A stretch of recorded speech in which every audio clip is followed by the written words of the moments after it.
Hello, welcome to LCG's preview for the week ahead. I'm going to discuss the OPEC meeting, the US non-farm payrolls unemployment report, China foreign reserves, and how it relates to the Chinese yuan. Before that, I'll run down the biggest events in the economic calendar. On Monday, there's manufacturing PMIs from China, Europe, the UK, and the US. On Tuesday is the Reserve Bank of Australia rate decision, UK construction PMI, and API oil inventories.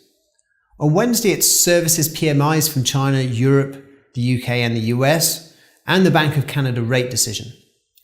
On Thursday, it's US ADP unemployment. Then on Friday, it's China foreign reserves, Eurozone GDP, and US non-farm payrolls. And there's also China inflation data due out on Sunday. Moving on to the top corporate results to watch this week, slowing down a little bit because we're coming to the end of the major reporting season, but nonetheless, Ford Motor report third quarter earnings on Monday. Barnes & Noble and Hewlett-Packard Enterprise report Q3 earnings on Tuesday. Stagecoach reports a half-year update on Wednesday.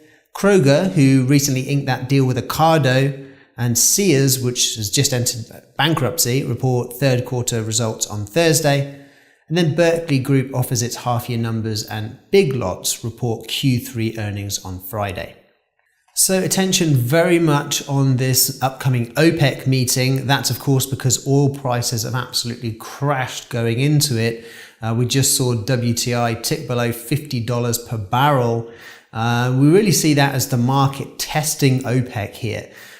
We were promised supply cuts from OPEC and its partners, namely Russia. But really what's happened is Saudi Arabia especially have pumped out massive, if not record amounts of oil. And that was in anticipation of these Iran sanctions, which ended up being a little bit watered down. So the market has massively readjusted, down from $75 down to below 60 for Brent. So it's been a huge drop. What we've been saying since 2016, and I think this is being borne out in this latest price crash, is that the oil price will be cyclical.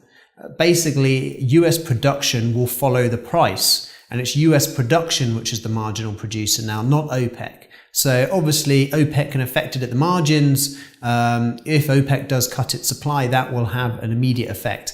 I think what we're looking at is default expectations of 1 to 1.5 million barrels per day being cut.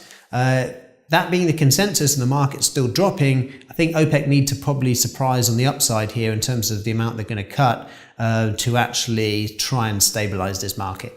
Obviously, the big data release every month is non-farm payrolls.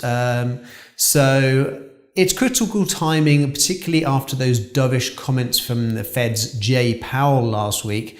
So as a quick refresher, he said, quite importantly, that he sees the neutral rate, sees current rates just below the neutral rate. So a rate at which interest rates are probably about right for the US economy. So the implications being there that the Fed is ready to slow down its rate hike cycle in 2019. Obviously, that's a dovish thing for the dollar. So, what does that mean for markets? It's generally a pretty dovish thing for the dollar. That's why we saw the dollar pull back quite dramatically, the euro bounce, gold bounce off their lows last week. And we think probably that does continue. And as far as stock markets, well, the good economy, which again we'll be looking at as far as non-farm payrolls, do we see a good jobs number? Do we see wages rise? A good economy plus a dovish Fed, that's the kind of Goldilocks scenario that the stock market loves. So that could set us up quite nicely as we enter December this week for that Christmas Santa rally. Then the last thing we're just looking at this week are the FX reserves released by China. That's particularly important as the renminbi or yuan approaches this important 7 level. So basically what we're trying to assess here is how much the PBOC has been defending that 7 level. If these results show that there was a lot of defense, so the People's Bank of China had to chuck a lot of money at keeping the yuan strong above that 7 level against the dollar, then it's a bad sign for the Chinese economy. It shows desperation that they want to stem the outflows. And so what that probably means is that it eventually sets up some sort of speculator versus central bank standoff, with this 7 level being key. If we don't see much sign of defense, which actually has been the case more recently, then the USD CNH pair that's traded with LCG, that could drop, but may probably drift through that 7 level eventually without that defense in place. Well, thank you very much for watching. Good luck for trading this week. And if you want to see these videos as soon as they are released, please follow LCG on YouTube and social media.